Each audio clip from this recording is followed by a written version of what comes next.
ಆತ್ಮೀಯ ವಿದ್ಯಾರ್ಥಿಗಳೇ, ಇವತ್ತಿನ ತರಗತಿಯಲ್ಲಿ ನಾವು ಏನ್ ಮಾಡೋಣ, ಅಸ್ಥಿರ ಅಥವಾ ಸಡಿಲ ಅಥವಾ ಹೊಂದಾಣಿಕೆ ವಿನಿಮಯ ದರದ ಬಗ್ಗೆ ಚರ್ಚೆಯನ್ನ ಮಾಡೋಣ. ಫ್ಲೆಕ್ಸಿಬಲ್ ಎಕ್ಸ್ಚೇಂಜ್ ರೇಟ್ ಅಂತೇಳಿ ಈ ಟಾಪಿಕ್ ಮೇಲೆ ಕೂಡ ನಿಮ್ಮ ಎಕ್ಸಾಮ್ ಒಳಗ 10 ಅಥವಾ 15 ಅಂಕದ ಪ್ರಶ್ನೆಯಾಗಿ ಕೇಳುವಂತ ಸಂಭವ ಇರ್ತದೆ. ಆ ಒಂದು ದೃಷ್ಟಿಕೋನ ಇಟ್ಕೊಂಡು ನಿಮ್ಗೆ ಈ ಟಾಪಿಕ್ ಅನ್ನ ತಿಳಿಸುವಂತ ಕೆಲಸವನ್ನ ಮಾಡ್ತೇನೆ. ಇಲ್ಲಿ ಅಂತಾರಾಷ್ಟ್ರೀಯ ವ್ಯಾಪಾರದಲ್ಲಿ ಒಂದು ದೇಶದ ಕರೆನ್ಸಿಯ ಮೌಲ್ಯವನ್ನು ಇನ್ನೊಂದು ದೇಶದ ಕರೆನ್ಸಿಯೊಂದಿಗೆ ಹೋಲಿಕೆ ಮಾಡಿಕೊಂಡು ವಿನಿಮಯ ದರವನ್ನ ನಿರ್ಧಾರ ಮಾಡುವಂತ ಕೆಲಸವನ್ನ ಮಾಡಲಾಗ್ತದ. ಇಲ್ಲೇ ಕೆಲವೊಮ್ಮೆ ಈ ವಿನಿಮಯ ದರವನ್ನ ಸರ್ಕಾರ ನಿಗದಿಪಡಿಸುವುದಿಲ್ಲ. ನೋಡ್ರಿ, ಈ ಅಸ್ಥಿರ ಮತ್ತು ಸಡಿಲಿಕೆ ಅಥವಾ ಹೊಂದಾಣಿಕೆ ವಿನಿಮಯ ದರ ಏನಿದೆಯಲ್ಲ, ಈ ಒಂದು ವಿನಿಮಯ ದರವನ್ನ ಯಾವುದೇ ಕಾರಣಕ್ಕೂ ಸರ್ಕಾರ ನಿರ್ಧರಿಸುವಂತ ಕೆಲಸವನ್ನ ಮಾಡುವುದಿಲ್ಲ. ಇಲ್ಲಿ ವಿನಿಮಯ ದರವನ್ನ ಮಾರುಕಟ್ಟೆಯಲ್ಲಿರುವ ಬೇಡಿಕೆ ಮತ್ತು ಪೂರೈಕೆ ಶಕ್ತಿಗಳ ಮೂಲಕ ವಿನಿಮಯ ದರವನ್ನ ನಿರ್ಧರಿಸುವಂತ ಕೆಲಸವನ್ನ ಮಾಡಲಾಗ್ತದೆ. ಅಂದ್ರೆ ಬೇಡಿಕೆ ಪ್ರಮಾಣ ಮತ್ತು ಪೂರೈಕೆ ಪ್ರಮಾಣ ಅದಕ್ಕೆ ಅನುಗುಣವಾಗಿ ಇಲ್ಲಿ ಏನಾಗ್ತದೆ, ಈ ಹೊಂದಾಣಿಕೆ ವಿನಿಮಯ ದರವನ್ನ ನಿರ್ಧರಿಸುವಂತ ಕೆಲಸವನ್ನ ಮಾಡಲಾಗುತ್ತದೆ. ಈ ರೀತಿ ಇರುವಂತಹ ವಿನಿಮಯ ದರ ವ್ಯವಸ್ಥೆಯನ್ನೇ ನಾವು ಅಸ್ಥಿರ ಅಥವಾ ಸಡಿಲ ಅಥವಾ ಹೊಂದಾಣಿಕೆ ವಿನಿಮಯ ದರ ವ್ಯವಸ್ಥೆ ಅಂತೇಳಿ ಕರೆಯುವಂತ ಕೆಲಸವನ್ನ ಮಾಡ್ತೇವೆ. ಇಲ್ಲಿ ಡಿಮಾಂಡ್ ಮತ್ತು ಸಪ್ಲೈ ಅನುಗುಣವಾಗಿ ವಿನಿಮಯ ದರ ನಿರ್ಧಾರ ಆಗ್ತದೆ. ಇಲ್ಲಿ ವಿನಿಮಯ ಮಾರುಕಟ್ಟೆಯಲ್ಲಿನ ಬೇಡಿಕೆ ಮತ್ತು ಪೂರೈಕೆ ಅಂಶಗಳಿಂದ ನಿರ್ಧಾರವಾಗುವಂತ ಒಂದು ವಿನಿಮಯ ದರ ಅದು ಅಸ್ಥಿರ ಅಥವಾ ಹೊಂದಾಣಿಕೆ ವಿನಿಮಯ ದರ ಆಗಿದೆ. ಇಲ್ಲಿ ಅಸ್ಥಿರ ವಿನಿಮಯ ದರವು ಸ್ಥಿತಿಸ್ಥಾಪಕತ್ವ ಗುಣವನ್ನ ಹೊಂದಿದ್ದು, ಸ್ಥಿತಿಸ್ಥಾಪಕತ್ವ ಅಂತಂದ್ರೆ ಬದಲಾವಣೆ ಹೊಂದುವಂತ ಗುಣಕ್ಕೆ ನಾವು ಸ್ಥಿತಿಸ್ಥಾಪಕತ್ವ ಅಂತ ಕರಿತೀವಿ. ಇಲ್ಲಿ ವಿನಿಮಯ ದರ ಅದು ಅಸ್ಥಿರ ವಿನಿಮಯ ದರ ಸ್ಥಿತಿಸ್ಥಾಪಕತ್ವ ಗುಣವನ್ನ ಹೊಂದಿರುತ್ತದೆ. ಹೀಗಾಗಿ ಇದು ಕಾಲದಿಂದ ಕಾಲಕ್ಕೆ ಬದಲಾಗುತ್ತಿರುವಂತ ಸನ್ನಿವೇಶವನ್ನ ಒಳಗೊಂಡಿರುತ್ತದೆ. ಅಂದ್ರೆ ಬೇಡಿಕೆ ಪ್ರಮಾಣ ನಿರಂತರವಾಗಿ ಬದಲಾವಣೆಗೆ ಏನಾಗುತ್ತಲ್ಲ, ಆ ಬದಲಾವಣೆಗೆ ತಕ್ಕಂತೆ ಈ ನಮ್ಯ ಅಥವಾ ಸಡಿಲ ಅಥವಾ ಹೊಂದಾಣಿಕೆ ವಿನಿಮಯ ದರ ಬದಲಾವಣೆ ಗುಣವನ್ನ ಹೊಂದಿರ್ತದೆ. ಇಲ್ಲಿ ವಿನಿಮಯ ದರದ ಬೇಡಿಕೆ ಮತ್ತು ಪೂರೈಕೆಗಳಲ್ಲಿ ಏರಿಳಿತಗಳು ಉಂಟಾದಂತೆ ವಿನಿಮಯ ದರವು ಕೂಡ ಬದಲಾವಣೆಗೆ ಒಳಪಡುತ್ತದೆ. ನೋಡಿ, ಡಿಮಾಂಡ್ ಮತ್ತು ಸಪ್ಲೈ, ಅದು ಡಿಮಾಂಡು ವಿನಿಮಯ ದರದ ಡಿಮಾಂಡ್ ಮತ್ತು ಸಪ್ಲೈ ಹೆಚ್ಚು ಕಡಿಮೆ ಉಂಟಾದಾಗ ಅದಕ್ಕೆ ಅನುಗುಣವಾಗಿ ವಿನಿಮಯ ದರ ಏನಾಗ್ತದೆ, ಬದಲಾವಣೆಯ ಗುಣವನ್ನ ಹೊಂದಿರುತ್ತದೆ. ಹೀಗಾಗಿ ಇವತ್ತಿನ ಜಗತ್ತಿನ ಎಲ್ಲಾ ವಿಶ್ವದ ಅನೇಕ ರಾಷ್ಟ್ರಗಳು ಈ ಅಸ್ಥಿರ ವಿನಿಮಯ ದರ ಪದ್ಧತಿಯನ್ನ ಅಳವಡಿಸಿಕೊಂಡು ವ್ಯಾಪಾರ ಮತ್ತು ವಹಿವಾಟವನ್ನ ಮಾಡುವಂತ ಪದ್ಧತಿಯನ್ನ ಎಲ್ಲಾ ದೇಶಗಳು ಮಾಡುತ್ತವೆ. ಎಕ್ಸಾಂಪಲ್, ಭಾರತನೂ ಕೂಡ ಆಗ್ಬೋದು, ಅಮೆರಿಕನೂ ಕೂಡ ಆಗ್ಬೋದು.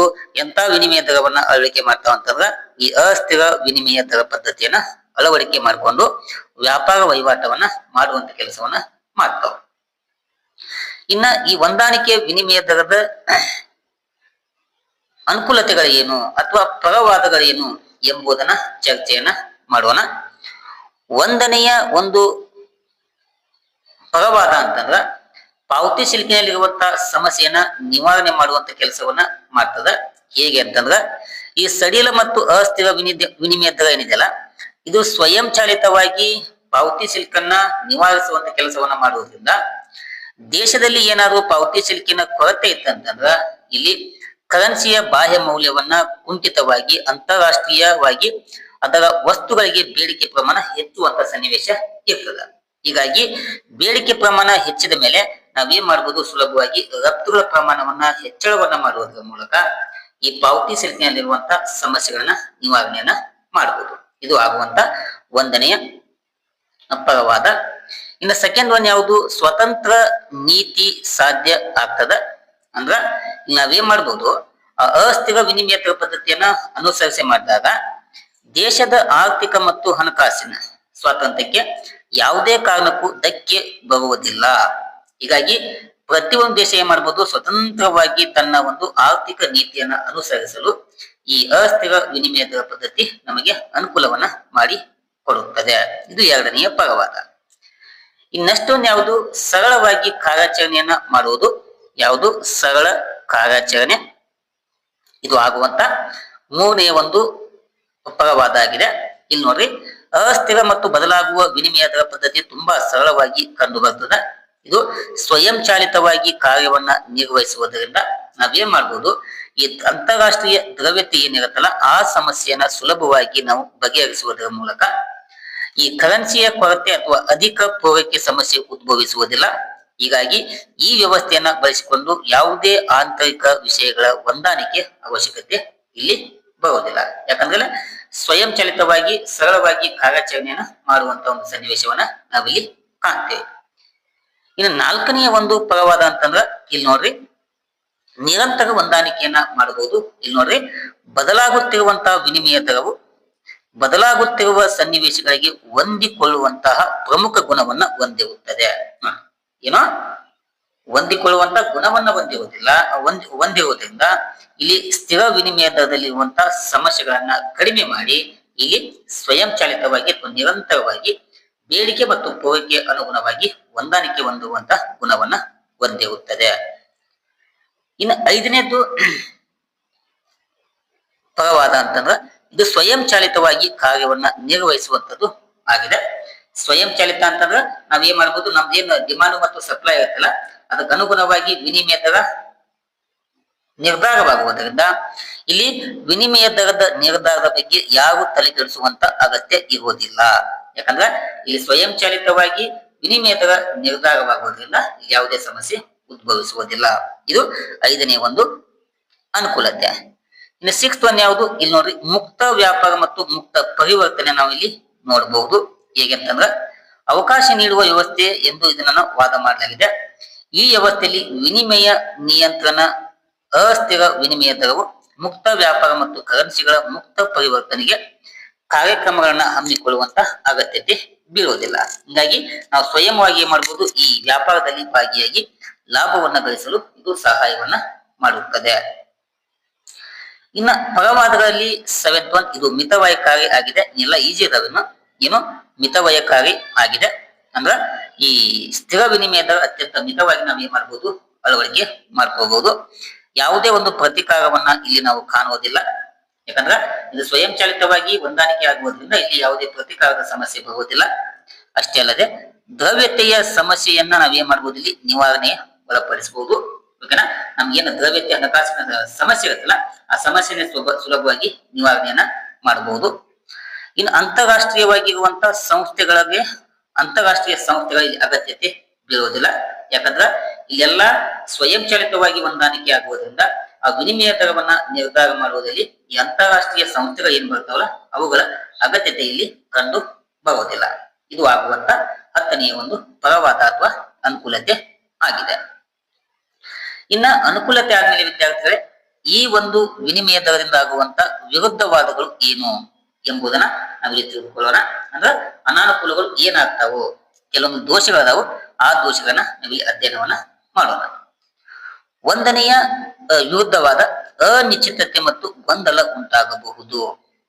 ಹೇಗೆ ಅಂತಂದ್ರ ಅಸ್ಥಿರ ವಿನಿಮಯ ದರಗಳು ಅಸ್ಥಿರತೆ ಮತ್ತು ಅನಿಶ್ಚಿತತೆ ಮತ್ತು ಗೊಂದಲಗಳಿಗೆ ಎಡೆ ಮಾಡಿಕೊಡುವಂತ ಒಂದು ಸಂಭವ ಇರ್ತದ. ಯಾಕಂದ್ರ ಅನಿವಾರ್ಯವಾಗಿ ಉದ್ದೇಶಪೂರ್ವಕವಾಗಿ ನಾನು ಬೇಡಿಕೆ ಮತ್ತು ಪೂರೈಕೆ ಪ್ರಮಾಣ ಕಡಿಮೆ ಮಾಡುವಂತ ಒಂದು ಒತ್ತಡ ಹಾಕಿತ್ತಂತಂದ್ರ ಇಲ್ಲಿ ಅನಿಶ್ಚಿತತೆ ಮತ್ತು ಗೊಂದಲವಾಗುವಂತ ಸಂಭವ ಇರ್ತಾವ. ಹೀಗಾಗಿ ಇದನ್ನ ಟೀಕೆಗೆ ಒಳಪಡಿಸಬಹುದು. ಎರಡನೇದು ಯಾವುದು, ವ್ಯಾಪಾರ ಕುಂಠಿತ ಸಂಭವ ಇರ್ತದ. ಯಾಕಂತಂದ್ರ ಈ ಅಸ್ಥಿರತೆ ಮತ್ತು ಅನಿಶ್ಚಿತತೆ ಕಾರಣಗಳಿಂದ ಏನಾದ್ರೂ ವ್ಯಾಪಾರ ಕುಂಠಿತವಾಗುವಂತಹ ಸಂಭವಗಳು ಹೆಚ್ಚಿನ ಪ್ರಮಾಣದಲ್ಲಿ ಕಂಡು ಬರುವಂತಹ ಸಂಭವ ಇರ್ತದ. ಹೀಗಾಗಿ ಇದನ್ನ ನಾವು ಟೀಕೆಗೆ ಅಥವಾ ದೋಷಕ್ಕೆ ಒಳಪಡಿಸಬಹುದು. ಇನ್ನು ಆಗುವಂತ ಇನ್ನೊಂದು ವಿರುದ್ಧವಾದ ಅಂತಂದ್ರ ಸಟ್ಟಾ ವ್ಯಾಪಾರಕ್ಕೆ ಹಾದಿಯನ್ನ ಮಾಡಿಕೊಡುವಂತ ಸಂಭವ ಇರ್ತದ. ಯಾಕಂದ್ರ ಸಟ್ಟಾ ವ್ಯಾಪಾರ ಅಂತಂದ್ರ ಅವಕಾಶ ಇರ್ತದೆ. ಇದರಿಂದಾಗಿ ದೇಶದ ಅಂತಾರಾಷ್ಟ್ರೀಯ ಚಟುವಟಿಕೆಗಳು ಏರುಪೇರು ಆಗುವಂತ ಸಂಭವ ಇರ್ತಾವ. ಸಟ್ಟಾ ವ್ಯಾಪಾರ ಅಂತಂದ್ರ ವಸ್ತುಗಳಿಗೆ ವಸ್ತುವನ್ನ ವಿನಿಮಯ ಮಾಡಿಕೊಳ್ಳುವಂತ ಒಂದು ಸನ್ನಿವೇಶ. ಅದಕ್ಕೂ ಕೂಡ ಇದು ಎಡೆಯನ್ನ ಮಾಡಿಕೊಡಬಹುದು. ಇನ್ನೊಂದು ವಿರುದ್ಧವಾದ ಯಾವುದು, ಹಣದುಬ್ಬರದ ಅಪಾಯವನ್ನ ಇಲ್ಲಿ ನಾವು ಕಾಣಬಹುದು. ಯಾಕಂತಂದ್ರ ಅಸ್ಥಿರ ವಿನಿಮಯ ದರಗಳು ಹಣದುಬ್ಬರದ ಸನ್ನಿವೇಶವನ್ನ ನಿರ್ಮಿಸುತ್ತವೆ ಎಂದು ವಾದವನ್ನ ಮಾಡಲಾಗಿದೆ. ಯಾಕಂದ್ರ ಹಣದ ಬಾಹ್ಯ ಮೌಲ್ಯವು ಕುಸಿತಗೊಂಡಾಗ ಆಮದುಗಳು ದುಬಾರಿಯಾಗಿ ವಸ್ತುವಿನ ಬೆಲೆಯಲ್ಲಿ ಹೆಚ್ಚಳವಾಗುವಂತ ಸಂಭವ ಇರ್ತದ. ನಮ್ದೇನಾಗ ಬಾಹ್ಯ ಮೌಲ್ಯ ಕಡಿಮೆ ಆತ, ನಮ್ದು ರೂಪಾಯಿ ಮೌಲ್ಯ ಕಡಿಮೆ ಆತಂತಂದ್ರ ಅವಾಗ ನಾವೇನು ವಸ್ತುವನ್ನ ಆಮದು ಮಾಡಿಕೊಳ್ತೀವಲ್ಲ, ಆಮದು ಮಾಡಿಕೊಳ್ಳುವಂತ ವಸ್ತುವಿನ ಬೆಲೆ ಹೆಚ್ಚಳವಾಗುವುದರ ಮೂಲಕ ಹಣದುಬ್ಬರ ಸಂಭವಿಸುವಂತ ಆತಂಕ ಇರುತ್ತದೆ. ಇನ್ನೊಂದು ಅನಾನುಕೂಲತೆ ಏನು, ಹಿಂದುಳಿದ ರಾಷ್ಟ್ರಗಳಿಗೆ ಇದು ಮಾರಕವಾಗಿ ಸಂಭವಿಸಬಹುದು. ಯಾಕಂತಂದ್ರ ಆಲ್ಮೋಸ್ಟ್ ಎಲ್ಲ ಮುಂದುವರೆದ ರಾಷ್ಟ್ರ ಇರ್ತೀವಲ್ಲ, ಅಂತಹ ಒಂದು ಮುಂದುವರಿಯುತ್ತಿರುವಂತ ರಾಷ್ಟ್ರಗಳಿಗೆ ಸಹಾಯಕ ಆದ ಹಿಂದುಳಿದ ರಾಷ್ಟ್ರ ಇರ್ತಾವಲ್ಲ ಅಥವಾ ಅಭಿವೃದ್ಧಿ ಹೊಂದುತ್ತಿರುವಂತ ರಾಷ್ಟ್ರ ಇರ್ತಾವಲ್ಲ, ಅಂತಹ ದೇಶಗಳಿಗೆ ಕೆಲವೊಂದು ಸಮಯದೊಳಗ ಈ ಒಂದು ಹೊಂದಾಣಿಕೆ ವಿನಿಮಯದ ಕೆಲವೊಂದು ಸಮಸ್ಯೆಗಳನ್ನ ಎಡೆ ಮಾಡಿಕೊಡುವಂತ ಸಂಭವ ಇರುತ್ತದೆ. ಇಷ್ಟು ವಿದ್ಯಾರ್ಥಿಗಳೇ ಹೊಂದಾಣಿಕೆ ವಿನಿಮಯ ದರ ಅಂದ್ರೇನು, ಅದರಿಂದ ಆಗುವಂತ ಅನುಕೂಲಗಳು ಏನು ಮತ್ತು ಅನಾನುಕೂಲಗಳ ಬಗ್ಗೆ ಈ ತರಗತಿಯಲ್ಲಿ ಚರ್ಚೆಯನ್ನ ಮಾಡಲಾಗಿದೆ. ಮುಂದಿನ ತರಗತಿಯೊಳಗ ಇನ್ನೊಂದು ಇದರ ಮುಂದುವರೆದ ಭಾಗವನ್ನ ನಿಮಗೆ ತಿಳಿಸುವಂತ ಕೆಲಸವನ್ನ ಮಾಡಲಾಗ್ತದೆ. ಇಲ್ಲಿಯ ತನಕ ತರಗತಿ ವೀಕ್ಷಣೆ ಮಾಡಿದ ಎಲ್ಲ ನಮ್ಮ ಮುದ್ದು ವಿದ್ಯಾರ್ಥಿಗಳಿಗೆ ಧನ್ಯವಾದಗಳು ತಿಳಿಸ್ತಾ ಈ ತರಗತಿಯನ್ನ ಇಲ್ಲಿಗೆ ಮುಗಿಸ್ತೇನೆ. ಥ್ಯಾಂಕ್ ಯು, ನಮಸ್ಕಾರ.